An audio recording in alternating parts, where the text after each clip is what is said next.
CBSE board का है जो पहला चैप्टर है, एकदम ढंग से समझिएगा। आप पूरा कॉपी किताब लेके बैठ जाइएगा।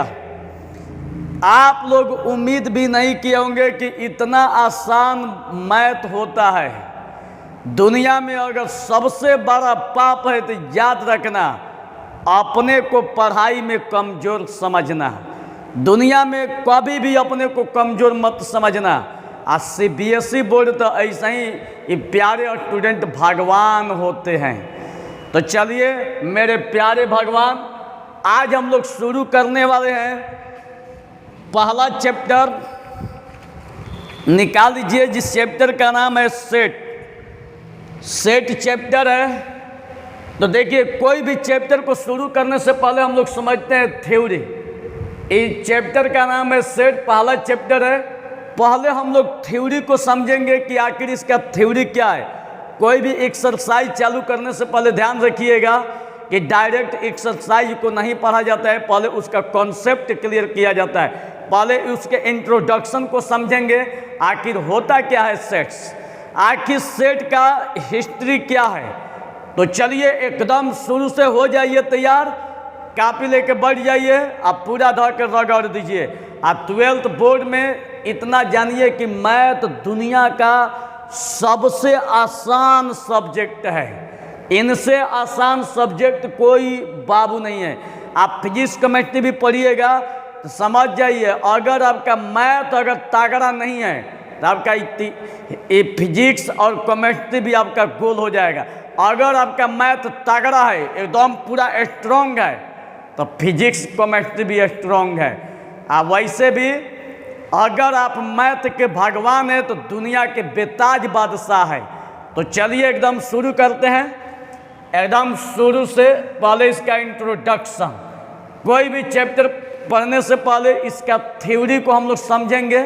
थ्योरी क्या है? थ्योरी है सेट का एक्सरसाइज 1.1 का।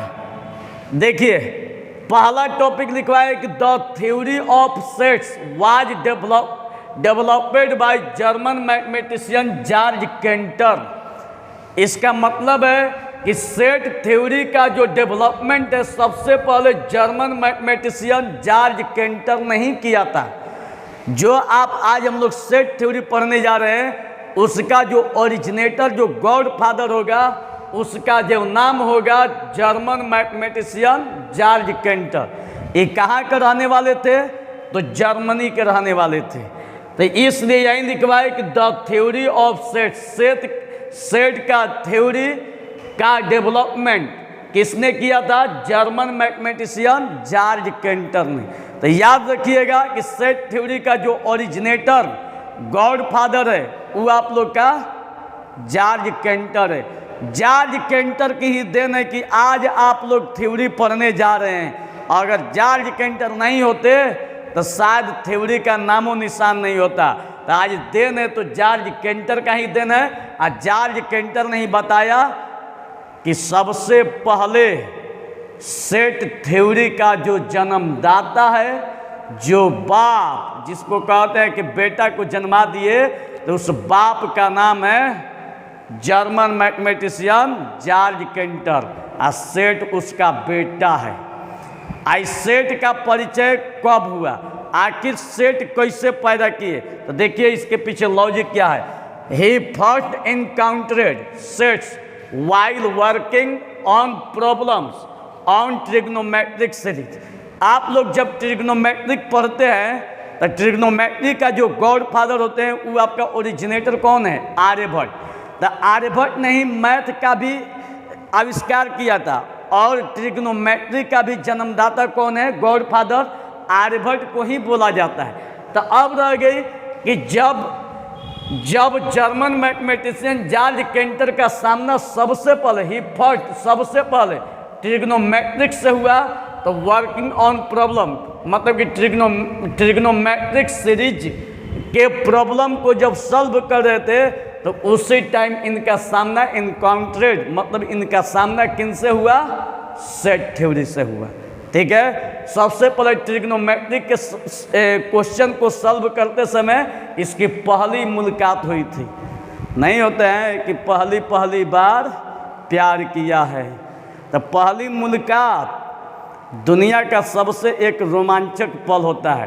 तो उसी तरह से कभी आप भी देखिएगा कि आप किसी से मिलते हैं, अब उल्टा मत समझ लीजिएगा, आप किसी से मिलते हैं और जो पहला जो मुलाकात होती है वो दुनिया का लगता है कि बाप रे बाप, ऐसा मुलाकात शायद ज़िंदगी में फिर एक बार होता है। आप लोग का शादी जिनसे होगा, जब पहला मुलाकात कीजिएगा ना, तो आप लोग को लगेगा कि वो जो एक टाइम होगा, उसके बाद वो जो टाइम कभी नहीं लौट के आ सकता है, उस टाइम अलग फीलिंग रहती है। तो उसी तरह से उनका भी पहला बार सामना हुआ कब? ट्रिग्नोमेट्रिक के प्रॉब्लम को सॉल्व करते हुए। He first encountered sets while working on problem on trigonometric series. Set are use, set का यूज किसको डिफाइन करने के लिए किया जाता है? Define the concept relation and function. Set का जो यूज किया जाता है रिलेशन एंड फंक्शन के कॉन्सेप्ट को डिफाइन करने के लिए, जो कि हम लोग को 12th क्लास में relation and function and binary operation पढ़ना है। तो रिलेशन फंक्शन जो हम लोग पढ़ेंगे, तो रिलेशन फंक्शन जो एक ऐसा चैप्टर है जो बिना सेट पढ़े आप उसको सॉल्व कर ही नहीं सकते हैं। तो चलिए आइए, ये आप लोग का इंट्रोडक्शन था। आप लोग समझ चुके हैं कि सेट का डेवलपमेंट जन्मदाता, ओरिजिनेटर, गॉडफादर किसको कहा जाता है? तो जर्मन मैथमेटिशियन जार्ज केंटर का। इसका पहली बार सामना किन प्रश्नों को सॉल्व करते समय हुआ? तो ट्रिग्नोमेट्रिक सीरीज को। सेट का यूज किसके लिए किया जाता है? तो रिलेशन एंड फंक्शन को डिफाइन करने के लिए। समझ में आ गई? अब इसके बाद अब हम लोग पढ़ेंगे सेट्स।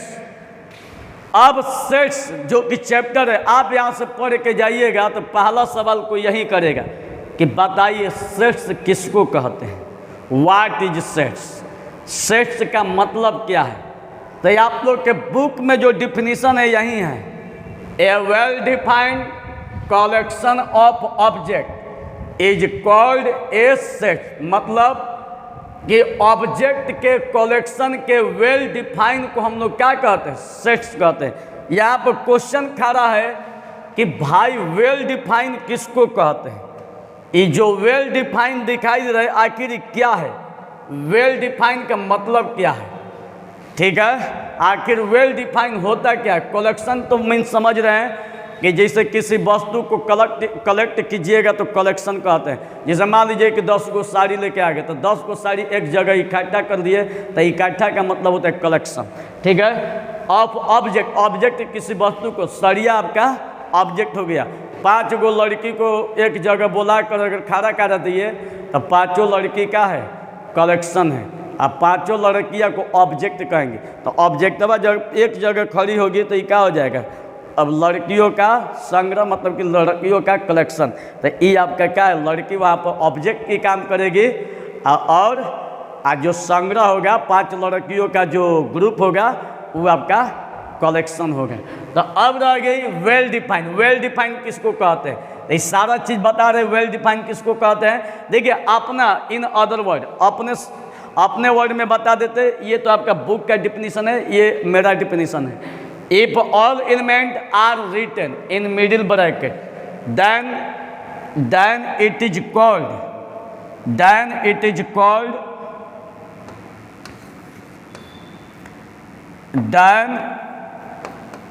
called sets।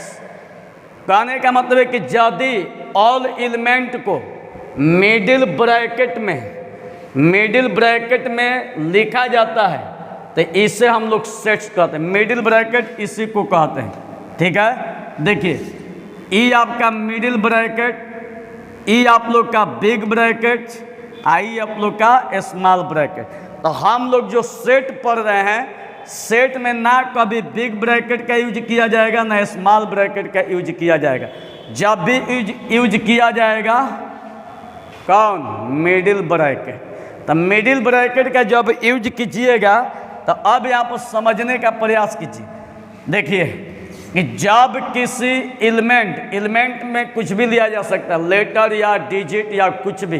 तो मान लीजिए एग्जाम्पल थोड़ा इसको समझा देते हैं कि इफ ऑल एलिमेंट, मान लीजिए कि कोई एलिमेंट लीजिए 2 3 5 8 कुछ भी लीजिए, और यदि इस एलिमेंट को मिडिल ब्रैकेट में, मतलब कि इसको मिडिल ब्रैकेट में रख देते हैं, तो इसी को हम लोग क्या कहते हैं? सेट कहते हैं। क्या कहते हैं? सेट। ये ना कि कॉलेज में पढ़ रहे हैं सेट कर लीजिए तो कहिएगा कि सेट हो गए, ऐसा नहीं तो कितना लड़का कॉलेज, इस टाइम तो कॉलेज बड़ी लड़का जा रहा है और खूब अपना सेटिंग भिड़ा रहा है। एक तरह से समझिए कि सेट का डिफिनीशन चालू हो गया। एगो से बतियाएगा और दूसरे पर नज़र रखा हुआ है, उनसे अगर बतियाएगा तो क्या करें ना, हम तुम्हारे सिवाय किसी से बतियाते नहीं हैं, हम तो सीधा सपाटा आदमी, हम इस सब के दुनिया में नहीं रहते हैं।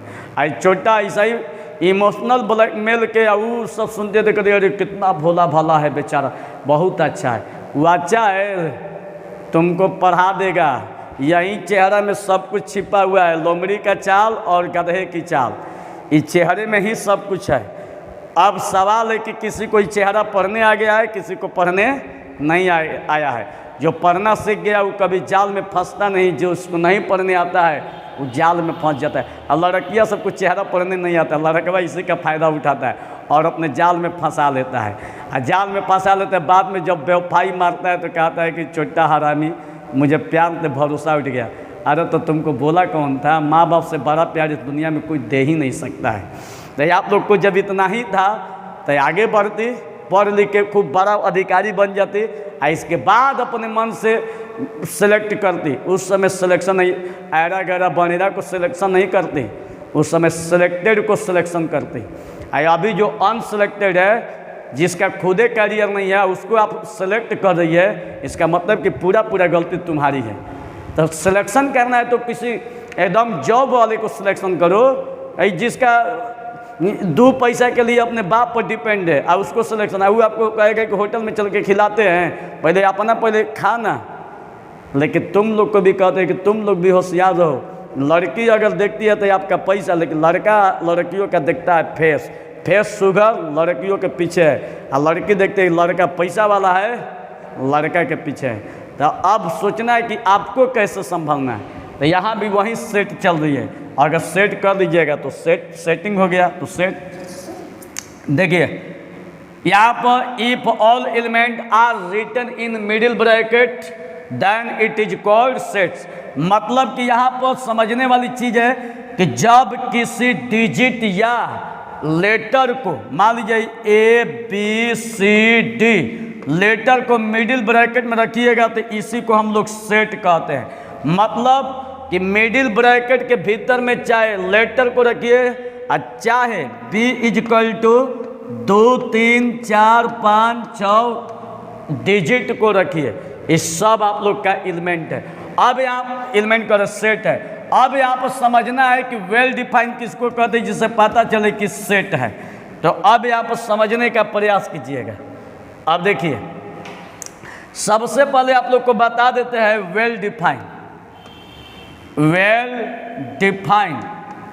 डिफाइंड किसको कहते हैं। एक बात देखिएगा, ध्यान रखिएगा, अगर कोई भी सेंटेंस पढ़िएगा, अगर उस सेंटेंस पूरी दुनिया के लिए या तो पूरा एकदम सही होना चाहिए, और नहीं तो वही सेंटेंस पूरी दुनिया के लिए पूरा फॉल्स होना चाहिए।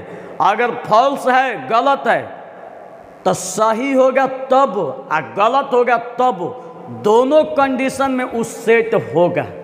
और जब सेट होगा तो इसका मतलब है कि वेल डिफाइंड है। सेट होगा तो वेल डिफाइंड, मतलब कि या तो पूरा गलत, नहीं तो पूरा सही। नहीं तो अगर कोई सेंटेंस अगर पूरी दुनिया के लिए अगर सही है और नहीं तो पूरी दुनिया के लिए गलत है, तो समझिएगा कि वह सेंटेंस वेल डिफाइन है। और वेल डिफाइन होगा तो वो क्या होगा, सेट होगा। और कोई ऐसा भी सेंटेंस होता है जो पूरी दुनिया के लिए किसी के लिए सही होगा तो किसी के लिए गलत होगा, तो किसी के लिए सही या किसी के लिए गलत होगा, तो उस कंडीशन में क्या होगा, वेल डिफाइन नहीं होगा। वो पूरा क्या है आपका, न सही है और न गलत है। इस कंडीशन में वेल डिफाइन नहीं है, इसका मतलब कि सेट नहीं है। सेट तबे हो सकता है जब आपका वेल डिफाइन होगा, और वेल डिफाइन नहीं है तो सेट नहीं है। समझ में आ गई? तो अब देखिए थोड़ा सा वेल डिफाइन का एग्जाम्पल दे देते हैं। देखिए एग्जाम्पल से समझ में आ जाएगा, ध्यान से देखिएगा। थोड़ा सा आपके बुक का ही एग्जाम्पल देते हैं, बुक में ही क्वेश्चन दिया है। एक्सरसाइज 1.1 में देखिए दिया है कि the collection of all the months of a year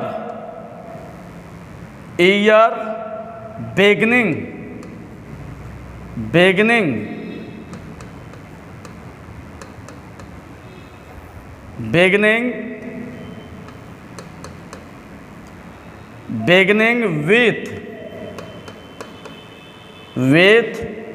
the letter J।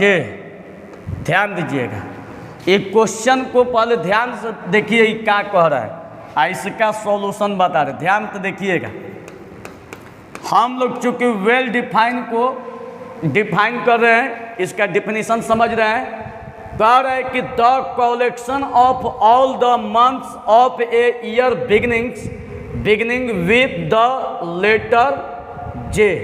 Question में साफ साफ कह रहा है कि लेटर जे से शुरू होने वाले ईयर के ऑल मंथ का कलेक्शन। देखिए एकदम कितना एकदम माने डिफिनीशन को देखिए कितना फाइंड बढ़िया से करेगा।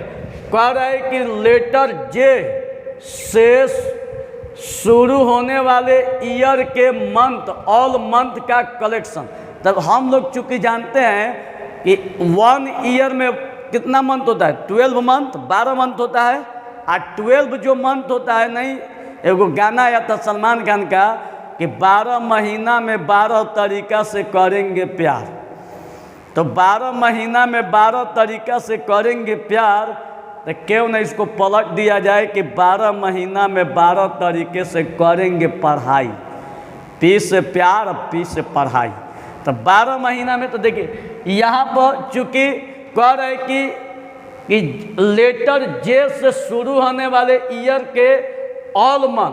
तो आप लोग खुद जानते हैं कि जे अक्षर से कौन कौन जो मंथ है जो जे अक्षर से शुरू होता है। तो देखिए यहाँ पे इसका कलेक्शन कर रहे हैं, कलेक्शन। तो देखिएगा जे अक्षर से कलेक्शन जनवरी हो जाएगा, जे से शुरू हो रहा है। फरवरी एफ से नहीं होगा, मार्च नहीं होगा, अप्रैल ए से, मई एम से, जून जो कि जे अक्षर से प्रारंभ हो रहा है, जुलाई जे से। फिर इसके बाद अगस्त ए से नहीं हो रहा है, सितंबर एस से, अक्टूबर, नवंबर, दिसंबर। मतलब कि जे अक्षर से शुरू होने वाला जो आपका मंथ है जनवरी, जून, जुलाई है। तो अब बताइए कि 12 महीना में माने एक मंथ में जे अक्षर से शुरू होने वाला सिर्फ 3 मंथ है। तो ये पूरी दुनिया के लिए सही है कि नहीं है, ट्रू है कि नहीं है? पूरी दुनिया के लिए अगर आपसे पूछा जाएगा कि एक ईयर में, एक साल में 12 महीना में सिर्फ 3 ऐसा मंथ है जो जे अक्षर से शुरू होता है। तो जे अक्षर माने जे लेटर से शुरू होता है, तो वो है आपका जनवरी, जून, जुलाई। कोई ऐसा दुनिया में कोई भी ऐसा स्टूडेंट टीचर नहीं है कि जो कह देगा कि जनवरी या जून, जुलाई के सिवाय भी कोई मंथ है जो जे अक्षर से प्रारंभ होता है। कोई नहीं है। जैसे में देखिए यहाँ पर दिखा देते हैं आप लोग का मंथ कौन कौन होता है, जनवरी, फरवरी, मार्च, अप्रैल, मई, जून, जुलाई, अगस्त, सितंबर, अक्टूबर, नवंबर और दिसंबर। अब इसमें पूछा जाए कि जे अक्षर से शुरू होने वाला कौन इसमें मंथ है, तो एगो तो जनवरी, ये तो जे से शुरू नहीं हो रहा है, जे से नहीं है, जे से नहीं, एगो जून, एगो जुलाई। अब कौन है? तो कहने का मतलब है कि ईयर में 3 ऐसा मंथ है जो आप लोग को जे अक्षर से शुरू हो रहा है। तो ये जो 3 को दिखाई दे रहा है, ये पूरी दुनिया में किसी भी व्यक्ति से पूछिएगा तो बताएगा कि सिर्फ और सिर्फ 3 ही मंथ है जो जे अक्षर से शुरू होता है, जो कि पूरी दुनिया के लिए सत्य है, ये पूरी दुनिया के लिए ट्रू है, किसी के लिए गलत नहीं है। तो ट्रू होगा तब, अब फॉल्स होगा तब, ये क्या होगा? Well defined. क्या होगा? Well defined. तो अब इसको कैसे लिखा जाएगा? इसको कैसे लिखा जाएगा? सो collection, so this collection is well defined. जब वेल डिफाइंड होगा तो अब क्वेश्चन में देखिए, क्वेश्चन में जिसे कह रहा है कि which of the following are set justify your answer, कह रहा है कि बताइए कि सेट है कि नहीं, जस्टिफाई योर आंसर। तो जब वेल डिफाइन होगा तो इसका मतलब है कि इट इज सेट, ये आप लोग का सेट्स है। तो अब समझ में आ चुका होगा।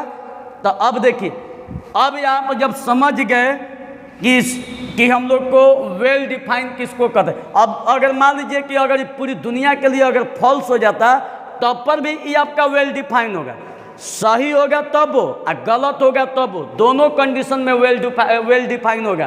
तो कहने का मतलब है कि जनवरी, जून, जुलाई ये पूरी दुनिया के लिए क्या है? सत्य है। सिर्फ 3 मंथ ही एक ऐसा है 12 महीना में जो आपका पूरी दुनिया के लिए सत्य है, जनवरी, जून, जुलाई। बाकी तीसरे के बाद चौथा नहीं है, तो पूरी दुनिया के लिए सत्य है। तो क्या लिखिएगा? सो दिस कलेक्शन, जो ये कलेक्शन है इज वेल डिफाइंड। यहाँ पर लिख दीजिए hence it is a set, यही हम लोग का आंसर। अब एगो और एग्जाम्पल दे के समझाते हैं, ध्यान दीजिएगा, इसको नोट कर लीजिएगा। एगो और एग्जाम्पल देखिए, एगो और एग्जाम्पल देते हैं, देखिएगा। एगो और एग्जाम्पल देते हैं। एक collection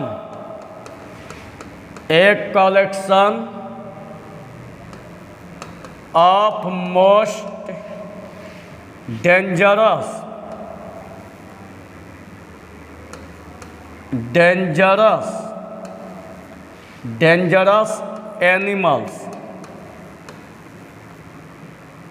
animals of the world. देखिए कितना मस्त क्वेश्चन है। अब इसको बताना है कि वेल डिफाइन है कि नहीं है। पहले ध्यान तो देखिएगा, कह रहा है कि एक collection of most dangerous animal of world. कह रहा है कि वर्ल्ड का माने दुनिया का सबसे डेंजरस एनिमल्स का कलेक्शन। अब बताइए, सबसे माने डेंजरस एनिमल का कलेक्शन पूछ रहा है। अब बताइए इतना, अब माने अब आप ही लोग से पूछा जाएगा कि इसका सॉल्यूशन में कि बताइए दुनिया का सबसे खतरनाक जानवर माने मोस्ट डेंजरस माने सबसे डेंजरस एनिमल कौन है। तो आप कहिएगा सर एकदम गेहूं कोबरा स्नेक सांप, कोबरा सांप। तो अब बताइए कोबरा सांप कहिएगा तो दूसरा क्या कहेगा? चोटा कहेंगे। स्नेक उहे खूब मांगा है, तुरंत सपेरा को बुलाएगा, ओ करेगा, आप बस फटाक से ना बजा के लेके चल देगा। जैसे यूट्यूब पर देखिएगा गुड्डू मौर्य का जो है देखिएगा, उस सांपे को पकड़ता रहता है, सांप को पकड़ता रहता है, सांप को फट ना पकड़ेगा, ऐसे आप खूब ऐसे नचाएगा खूब। तो उसके लिए सांप क्या है? बहुत इजी चीज़ है, उसके लिए डेंजरस नहीं। लेकिन हम लोग पकड़ेंगे तो मारेगा। तो एक कहावत है कि कोई छू दे दिलेर को, तो कोई छू दे दिलेर को, दिलेर को छुएगा कि एक बार डंक मारेगा तो दुनिया को भगवान का प्यारे कर देगा, भगवान भी नहीं बचा पाएंगे। कहा जाता है सांप जो डेंजरस जो सांप होता है, जिसको हम लोग कोबरा कहते हैं, नाग कहते हैं, इस सीधा कहता है कि कोई माई का लाल जो हमें छेड़ के देखे, एक बार डंक मारेंगे तो भगवान के जमराज भी नहीं बचा सकता है। ये हकीकत बात है। अगर आधे घंटे के अंदर में हॉस्पिटल पहुंच गए तो एंटीवेनम की कौन तो एक सुई है, अगर लग गया तो बचने की चांस है, अन्यथा आधा घंटा जैसा ही अगर पूजा तो दुनिया में समझ जाइए भगवानों के भगवान आपको बचा नहीं सकते हैं। तो इसलिए यहाँ पर हम यही कहना चाहेंगे कि आपके लिए खतरनाक है लेकिन उसके लिए खतरनाक नहीं है। तो यहाँ पर स्नेक को नहीं लिख सकते। अगर हम कहेंगे कि सर दुनिया का सबसे खतरनाक एकदम लायन है, तो एक वो क्या कहेगा, हम बोलाई जंगल वाला से, जो फॉरेस्ट वाले जो लोग हैं वो फॉरेस्ट वाले आएंगे और शेरवा को पकड़ कर ले जाके चिड़ियाघर में डाल देंगे। हमारे लिए खतरनाक है लेकिन उनके लिए खतरनाक नहीं है। तो मान लीजिए कि दुनिया में कोई भी ऐसा प्राणी नहीं है जो सबके लिए खतरनाक है। आपके लिए खतरनाक है तो उसके लिए खतरनाक नहीं है। तो एगो के लिए क्या है, ट्रू है, तो एगो के लिए फाल्स है। तो एगो के लिए ट्रू है, एगो के लिए फाल्स है। तो इसका मतलब है कि ये वेल डिफाइन नहीं है। अगर किसी एक के लिए सही और एक के लिए फॉल्स, तो इसका मतलब कि कभी भी वेल डिफाइन नहीं होगा। अगर वेल डिफाइन नहीं होगा तो आपका सेट भी नहीं होगा। समझ में आ गई? तो देखिए अब ये जो होगा इसमें कोई कलेक्शन ही नहीं। कौन हम बताए डेंजरस एनिमल, अगर एगो के लिए खतरनाक है तो एगो के लिए खतरनाक नहीं है। तो इसका मतलब so this collection is not well defined. इसका मतलब यह जो कलेक्शन है वेल डिफाइन नहीं है। और जब वेल डिफाइन नहीं है तो इसलिए ये क्या है, हैंस इट इज नॉट ये क्या हो जाएगा, सेट। मतलब कि सेट नहीं है। कहने का मतलब है कि अगर वेल डिफाइन होगा तो सेट होगा, वेल डिफाइन नहीं होगा तो सेट नहीं होगा। समझ में आ गया? अब इसके बाद चलिए अगला क्वेश्चन, इसको नोट कर लीजिएगा। अब देखिए इसी पर आप लोग का क्वेश्चन वो बतला देते हैं। थोड़ा सा रुक जाइए। अब आप लोग थोड़ा सा बुक लेके बैठ जाइए, तो बुक निकाल लीजिए। देखिएगा बुक निकाल लीजिए। अब देखिए ये आप लोग का एक्सरसाइज 1.1 का पहला क्वेश्चन, जो कि आप लोग का यहीं पहला क्वेश्चन था, यहीं था। तो ये आप लोग तो समझिए गए कि वेल डिफाइन है, इसका मतलब कि सेट है। अब देखिए अब यहां पर अब यहां पर हम लोग दूसरा को देखेंगे। The collection of 10 most talented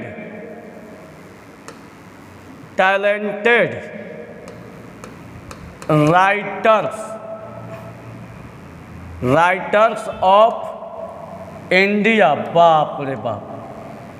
देखिए इंडिया, एगो और ले लेते हैं थोड़ा सा समझाने के लिए। तीसरा,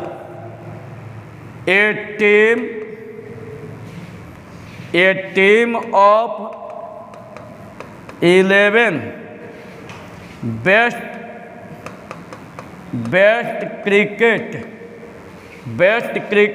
batsmen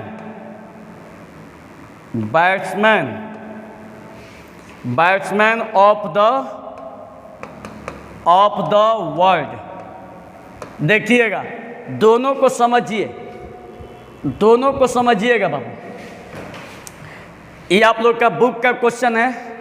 वेल डिफाइन समझा दिए, सेट समझा दिए कि यहाँ पर साफ बताए। देखिए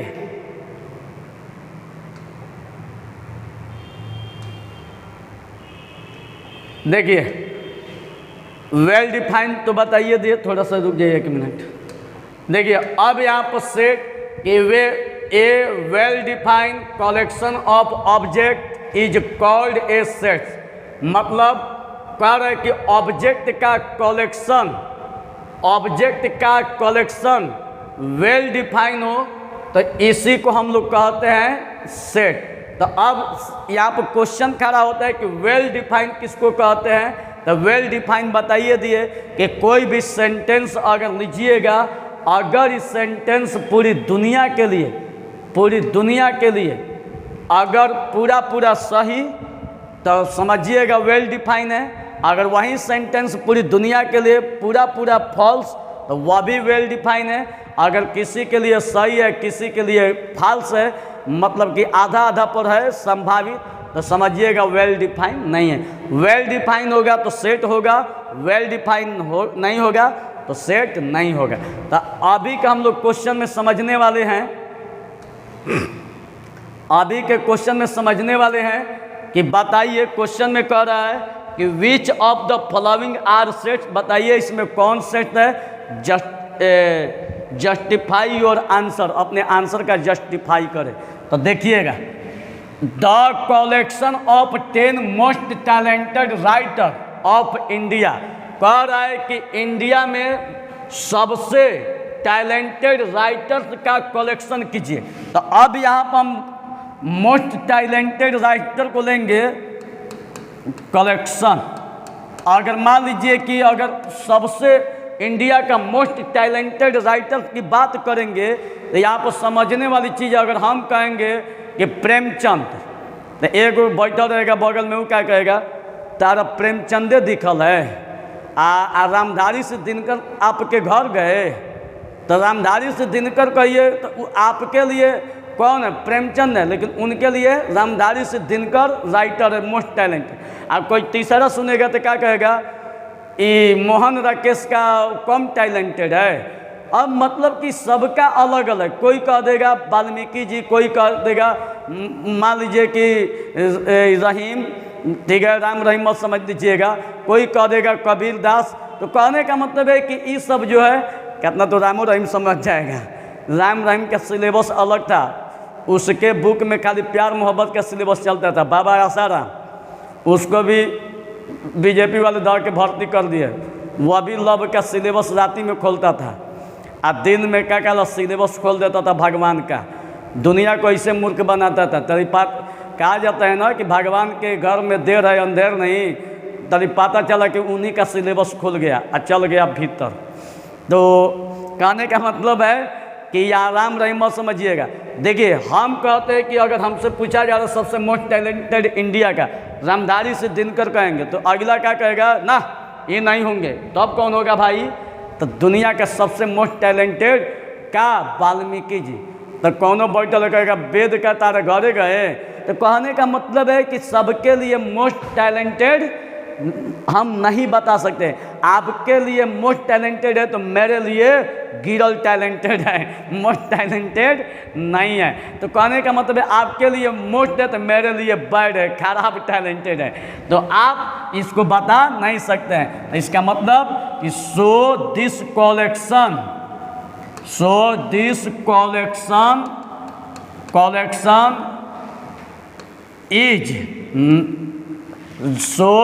collection is not well defined, is not well defined। इधर वाला में गलती नहीं ना बताए हैं जी, रुकिए तो 1 मिनट।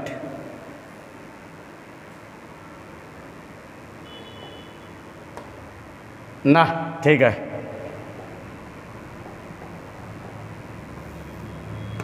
अब चलिए। तो जब वेल डिफाइन नहीं होगा तो इसका मतलब है कि इट इज नॉट सेट्स, इस सेट्स नहीं होगा। समझ में आ गया। अरे कोई हमसे पूछेगा कि चंदन महाराज सर एक बॉय है, तो कहीं चेक कराइएगा तो क्या लड़की हो जाएंगे, बॉय रहेंगे। तो बॉय है तो इसका मतलब कि पूरी दुनिया के लिए क्या है, ट्रू है। तो इसका मतलब कि सेट है। कोई कहेगा कि चंदन महाराज सर इज गर्ल, तो हम गर्ल थोड़े हैं, चेक करा के देखिएगा, पता चलेगा कि चंदन महाराष्ट्र क्या है, बॉय है। इसका मतलब कि पूरी दुनिया के लिए क्या है, फॉल्स है। और जब पूरी दुनिया के लिए फॉल्स है तो इसका मतलब कि हम वेल डिफाइन है। सही हो रहेंगे तब वो वेल डिफाइन, और गलत रहेंगे तब वो वेल डिफाइन। और जब वेल डिफाइन होंगे तो क्या होंगे, सेट। समझ में आ गई। तो उसी तरह से देखिए, ई जो है पूरी दुनिया के लिए क्या है, वेल डिफाइन नहीं है। किसी के लिए सही है तो किसी के लिए फॉल्स है। इसका मतलब कि वेल डिफाइन नहीं है। और जब वेल डिफाइन है तो सेट नहीं है। अभी आप देखिए, a team of 11 best cricket batsman of the world. कह रहे कि वर्ल्ड का सबसे बेस्ट क्रिकेट का बैट्समैन कौन है, बेस्ट क्रिकेट बैट्समैन। तो कहने का मतलब 11 को बताना इसका collection.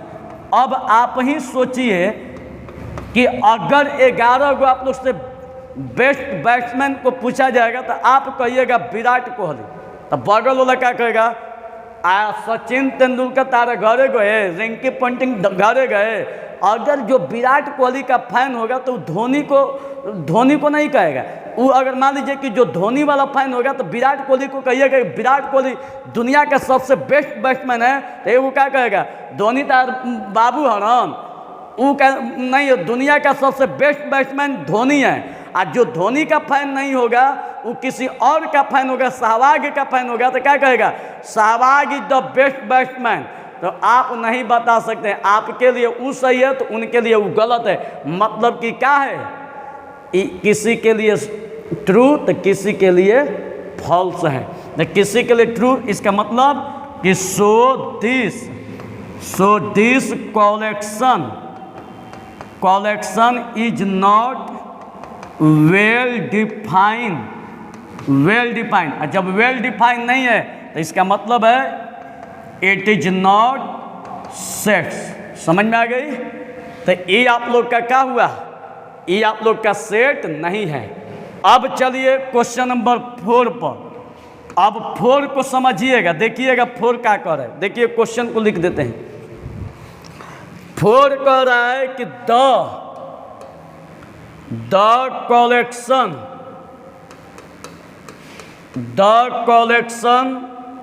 of all boys in your class। अब इसके बाद 5वां देखिए, 5वां में दिया है कि the collection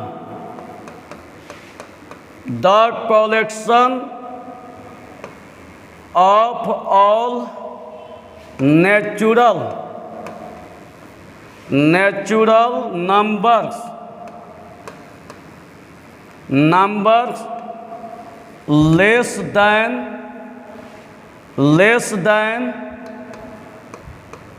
100।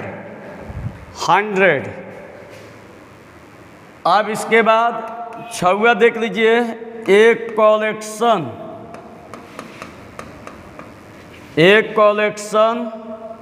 Of novels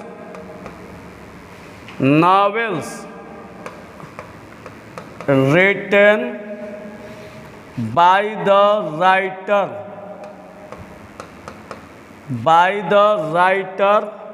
Munshi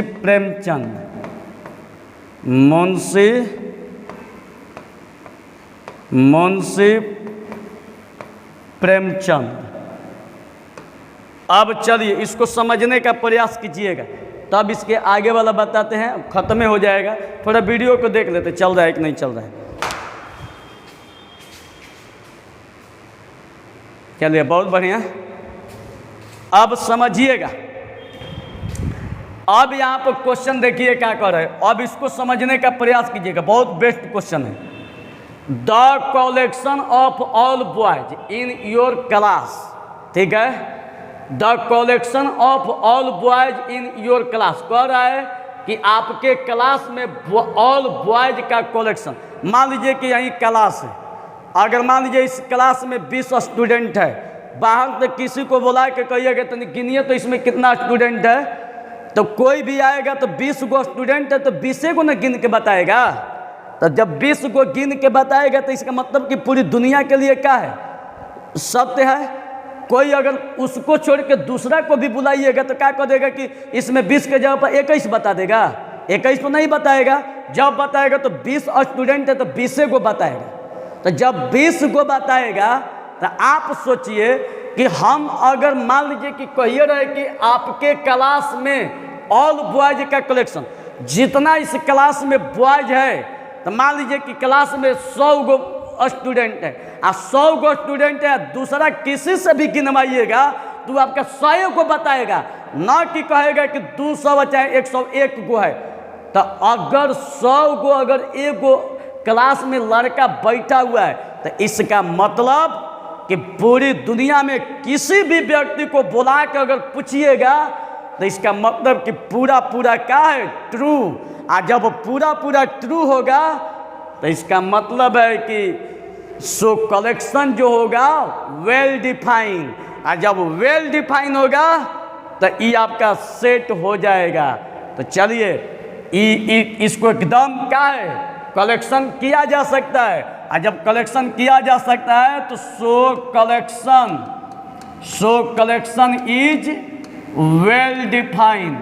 तो जब वेल डिफाइन होगा तो इसका मतलब है कि इट इज ए सेट्स, इस सेट्स है। अब चलिए अगला question 5, the collection all natural, 2 गो लिखा गया, ऑल नेचुरल मेंबर नहीं नंबर लेस देन 100। अब बताइए कौन ऐसा दुनिया में व्यक्ति होगा जो कह रहा है कि 100 से लेस, 100 से कम, तो 100 से कम कह रहा है कि नेचुरल नंबर का कलेक्शन। तो अब बताइए दुनिया में जो कोई भी एगो गधो जो होगा वो क्या करेगा, 1 2 3 4 डॉट डॉट डॉट 100 से कम कह रहा है तो 99 तक लिख देगा। तो ये सब माने पूरी दुनिया के लिए 100 से लेस 1 से लेकर 99 तक नेचुरल नंबर होता है जो पूरी दुनिया के लिए सत्य है। कोई आएगा तो पूछिएगा कि 1 से लेकर 99 100 से लेस में नेचुरल नंबर है कि नहीं, तो कौन किसका हिम्मत है कि कह देगा कि नहीं होगा। है किसी का माई का लाल जो कह देगा कि नहीं ये गलत है। तो इसका मतलब क्या है, आपके लिए भी सत्य है, मेरे लिए भी सत्य है, पूरी दुनिया के लिए भी सत्य है, सबके लिए ट्रू है।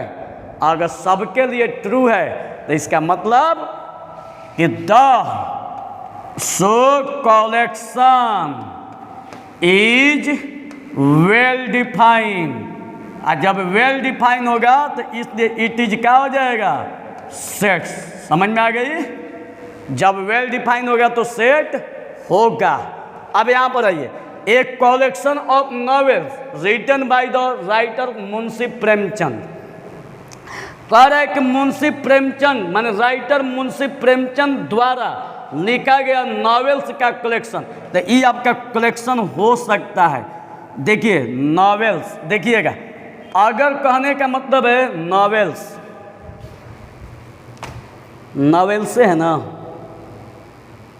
नॉवेल्स। अब देखिएगा अगर नॉवेल्स को कहिएगा तो प्रेमचंद जितना भी नॉवेल्स लिखे होंगे, उपन्यास मान लीजिए 20 गो लिखे होंगे, 30 गो लिखे होंगे, उसको हम लोग गिन सकते हैं।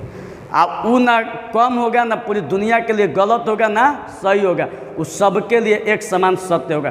जब गूगल पर सर्च मारिएगा ना ये मुंशी प्रेमचंद नॉवेल्स, तो एक लाइन से लिस्ट आ जाएगा। और जब लिस्ट आ जाएगा तो जो मुंशी प्रेमचंद द्वारा लिखा गया जो भी उपन्यास है, नॉवेल्स है, वो पूरी दुनिया के लिए सत्य है। आपके लिए भी कैसे सत्य नहीं हो सकता है, आपके लिए भी ट्रू होगा, पूरी दुनिया के लिए भी ट्रू होगा और मेरे लिए भी ट्रू होगा। इसका मतलब कि जो कलेक्शन है पूरा पूरा क्या है, ट्रू। और जब पूरा पूरा ट्रू है तो कलेक्शन इज वेल डिफाइंड, तो इसलिए इट इज ए क्या हो जाएगा, सेट्स। समझ में आ गई। अब चलिए इसको नोट कर लीजिए। अब अगला बताते हैं, और आप लोग का 3 को बच गया है। अब देखिए अगला, अब इसके बाद अगला 7वां 7, the collection the collection of all even integers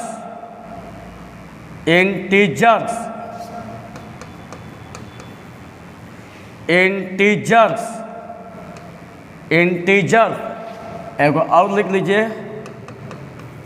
8 the collection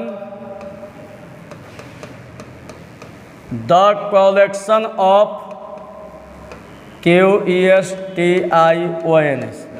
collection in this chapter I 9th आप लोग को थ्योरी में बता दिया है कि एक collection of most dangerous animals of world ये बता दिए हैं। अब देखिए इसको समझिए, कह रहा है कि the collection of all even integer, ये जितना इवन इंटीजर नंबर है, ठीक है, ये पूरी दुनिया के लिए क्या है, ट्रू है। जो आप इंटीजर नंबर बताएंगे वही इवन इंटीजर नंबर दुनिया का कोई भी व्यक्ति बताएंगे। इसका मतलब कि सबके लिए क्या है, well defined. So collection is well defined, इसलिए क्या हो जाएगा, इट इज ए सेट। समझ में आ गई। यह भी आप लोग देखिए, यह भी कह रहा है कि दिस चैप्टर, इस चैप्टर में क्वेश्चन का कलेक्शन, इसको भी देखिए इस चैप्टर में कितना क्वेश्चन है। अगर गिनिएगा, मान लीजिए कि 20 गो है, तो 20 गो है तो कहने का मतलब है कि इस चैप्टर में 20 गो क्वेश्चन है। और किसी अन्य पर्सन से भी कहिएगा, अन्य किसी भी स्टूडेंट से कि बताओ इसमें कितने क्वेश्चन है, तो वो का 21 को कह देगा। और दूसरे से पूछिएगा तो 19 को कह देगा। 20 गो है तो 20 गो रहेगा। तो मान लीजिए कि दिस चैप्टर इन क्वेश्चन का कलेक्शन, मतलब कि इस चैप्टर में जितना क्वेश्चन है उसका कलेक्शन अगर सबके लिए 20 गो है, तो मेरे लिए भी 20 को, उसके लिए भी 20 को, अगला के लिए भी 20 को। इसका मतलब कि पूरी दुनिया के लिए पूरा क्या है, ट्रू। आज जब पूरा ट्रू है तो इसका मतलब so collection is well defined. और जब वेल डिफाइंड होगा तो सो चाहे hence it is a set. समझ में आ गई। अब कल बताएंगे एलिमेंट मेंबर। आज के क्लास में बस इतना ही। इस वीडियो को शेयर कीजिएगा और सभी दोस्तों के पास भेज देना। लड़की होगी तो अपने सहेलियों के पास भेज देना। सब्सक्राइब जरूर करना। मेरे जितने भी शेर और शेरनियों, मेरे भारत के, हिंदुस्तान के जंबाज स्टूडेंट खिलाड़ियों, सब्सक्राइब जरूर कीजिएगा। ऐसा ही पढ़ते रहिए। बहुत बहुत धन्यवाद।